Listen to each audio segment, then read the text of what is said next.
자식에게 절대 물려주면 안 되는 이 업. 많은 부모님들이 자식에게 좋은 것만 물려주고 싶어 합니다. 좋은 집, 넉넉한 재산, 훌륭한 교육 기회를 주려고 평생 애쓰시죠. 하지만 정작 가장 중요한 것을 놓치고 계십니다. 자식에게 절대 물려주면 안 되는 것이 하나 있습니다. 바로 업입니다. 부모의 잘못된 업은대를 이어 자식들의 인생을 망가뜨립니다. 아무리 좋은 것을 물려줘도 나쁜 업이 함께 전해지면 모든 것이 무너집니다. 실제로 많은 가정에서 같은 패턴의 불행이 반복됩니다. 할아버지가 겪었던 고통을 아버지가 겪고 아버지가 겪었던 문제를 자식이 또 겪습니다. 바로 업의 대물림입니다. 더욱 무서운 것은 대부분의 부모들이 자신도 모르게 나쁜 업을 자식에게 전수하고 있다는 사실입니다. 사랑한다는 마음으로 하는 말과 행동이 오히려 자식의 인생에 독이 되고 있습니다. 하지만 희망이 있습니다. 부처님의 가르침에는 이런 업의 악순환을 완전히 끊을 수 있는 방법이 있습니다. 아무리 오랫동안 이어져 온 나쁜 업이라도 올바른 방법을 알면 이 세대에서 완전히 끊을 수 있습니다. 오늘은 업이란 정확히 무엇인지, 왜 대물림되는지, 그리고 어떻게 끊을 수 있는지까지 말씀드리겠습니다. 업이란 무엇인가? 첫 번째, 업은 우리의 모든 말과 행동과 생각입니다. 업이란 한자로 일이라는 뜻입니다. 즉, 우리가 하는 모든 일과 행동이 바로 업입니다. 부처님께서는 업을 몸으로 하는 행동, 입으로 하는 말, 마음으로 하는 생각으로 나누어 설명하셨습니다. 여러분이 아침에 일어나서 밤에 잠들 때까지 하는 모든 행동, 모든 말, 모든 생각이 바로 업을 만들어가는 과정입니다. 컵 하나를 들어 올리는 것도 업이고, 고맙다고 한마디 하는 것도 업이며, 마음속으로 누군가를 원망하는 것도 업입니다. 씨앗을 심으면 반드시 싹이 트듯 우리가 행하는 모든 것은 반드시 결과를 만들어냅니다. 아무리 작은 행동이라도, 아무리 작은 생각이라도 모두 업이 되어 우리 삶에 영향을 미치게 됩니다. 두 번째, 업은 반드시 결과를 가져옵니다. 많은 분들이 내가 나쁜 짓을 해도 별일 없더라, 착하게 살았는데 왜 고생만 하지라고 생각하곤 합니다. 하지만 업의 법칙은 매우 정확합니다. 법구경에서 부처님께서는 악을 행하면 악한 결과가 따르고 선을 행하면 선한 결과가 따른다고 명확히 말씀하셨습니다. 72세 박영수 할아버지는 젊은 시절 거짓말과 속임수로 돈을 벌었습니다. 당시에는 자신이 똑똑하다고 생각했죠. 하지만 70대가 된 지금 큰아들은 아버지를 속여 부동산을 팔았고 둘째 아들은 통장에서 돈을 빼내 전 재산을 날렸습니다.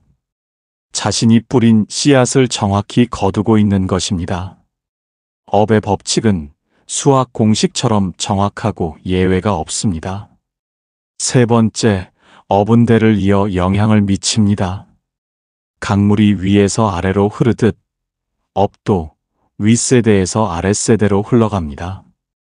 부모의 말투는 자식의 말투가 되고 부모의 행동 패턴은 자식이 본받을 모델이 됩니다. 지장경에서는 부모의 업이 자식에게 영향을 미친다고 말합니다. 부모가 평생 쌓아온 업력이 가족 전체의 기운을 만들고 이 기운 속에서 자라는 자식들은 자연스럽게 같은 업의 패턴을 갖게 됩니다. 이제 업이 무엇인지 아셨으니 왜 이런 업이 대물림되는지 구체적인 이유들을 살펴보겠습니다. 업이 대물림되는 이유. 첫 번째 이유, 무의식적 습관의 전수. 부모의 업이 자식에게 전해지는 가장 큰 이유는 무의식적 습관의 전수입니다.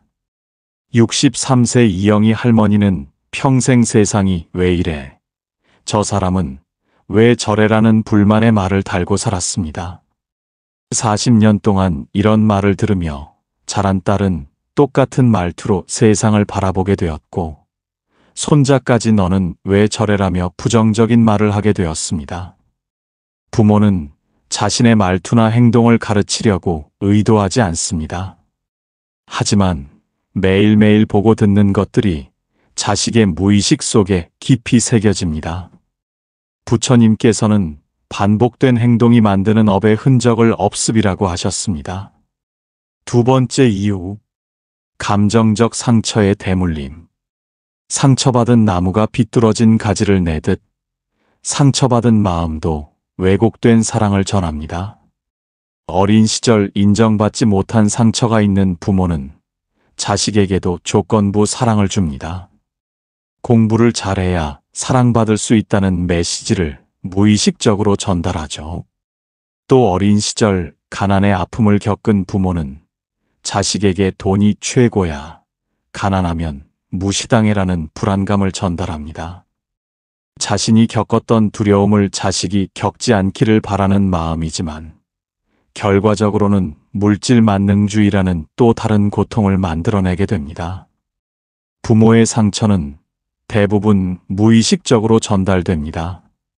부모는 자식을 사랑한다고 생각하지만 실제로는 자신의 상처가 만든 왜곡된 사랑을 주고 있는 경우가 많습니다. 이런 사랑을 받고 자란 자식은 또 다른 상처를 갖게 되고 이 상처가 다시 다음 세대로 전해지는 악순환이 반복됩니다.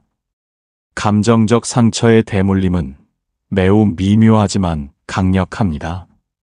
눈에 보이지 않지만 가족 전체의 분위기와 에너지에 큰 영향을 미치기 때문입니다.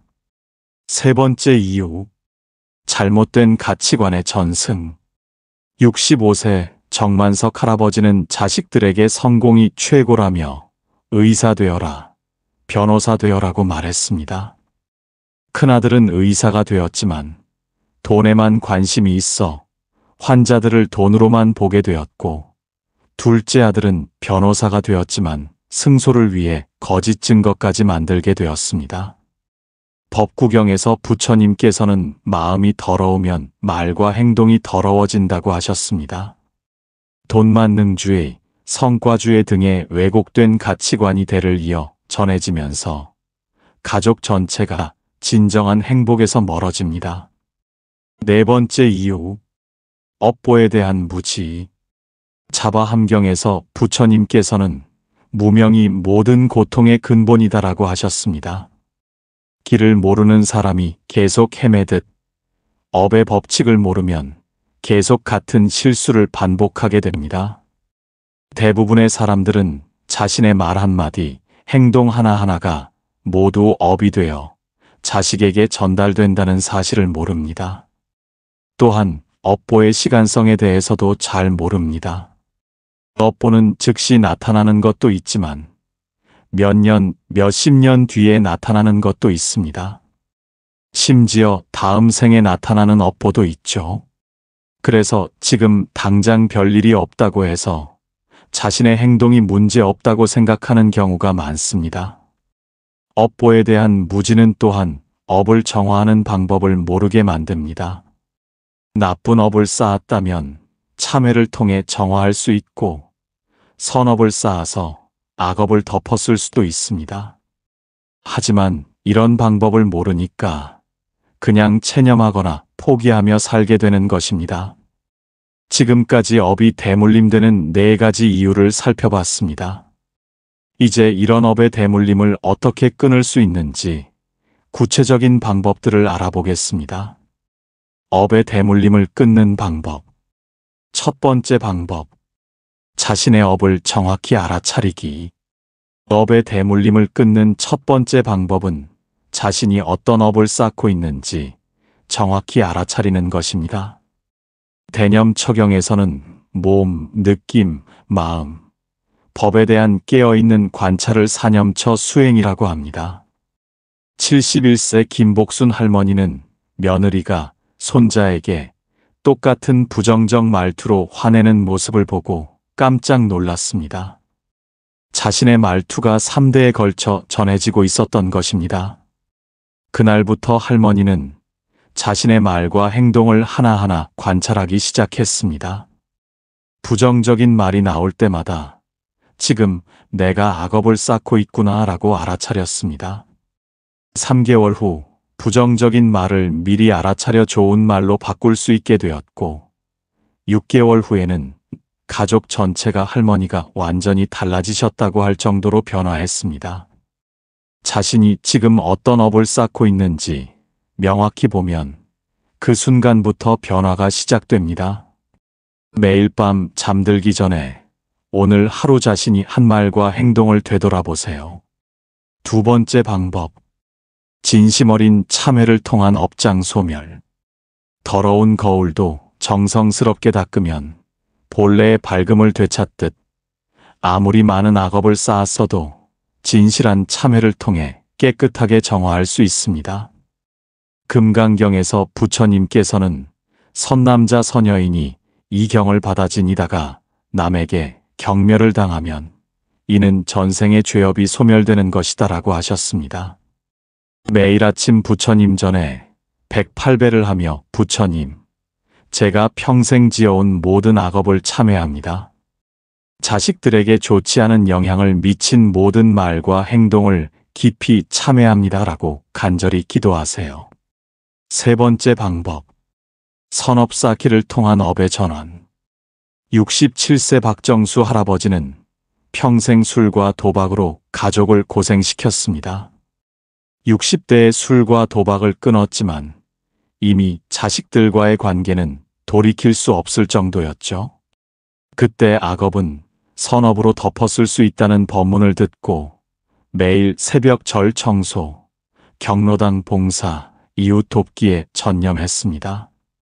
3년 후 동네 사람들이 인정하게 되었고 5년 후에는 자식들이 아버지가 완전히 다른 사람이 되셨다며 자랑스러워하게 되었습니다. 법화경에서 부처님께서는 한 번이라도 부처님께 합장하면 모든 업장이 소멸된다고 하셨습니다. 매일 한 가지씩이라도 선한 일을 하세요. 네 번째 방법, 올바른 가르침으로 대화하기. 어둠을 없애는 것은 어둠과 싸우는 것이 아니라 빛을 켜는 것입니다. 자식의 잘못된 행동을 야단치기보다는 올바른 길을 보여주는 것이 더 효과적입니다. 우바세계경에서 부처님께서는 부모는 자식에게 세간법과 출세간법을 모두 가르쳐야 한다고 하셨습니다. 자식들과 함께 쉬운 부처님 이야기부터 시작해서 착한 일을 하면 좋은 결과가 온다는 간단한 업보의 원리를 가르쳐 주세요.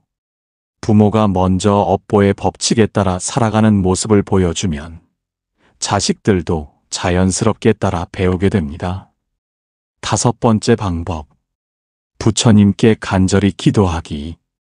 66세 한순례 할머니는 세 자녀가 모두 각자 다른 문제로 고생하고 있었습니다. 큰아들은 사업 실패로 우울증, 큰딸은 이혼 위기, 막내 아들은 취업 실패로 방에만 틀어박혀 있었죠.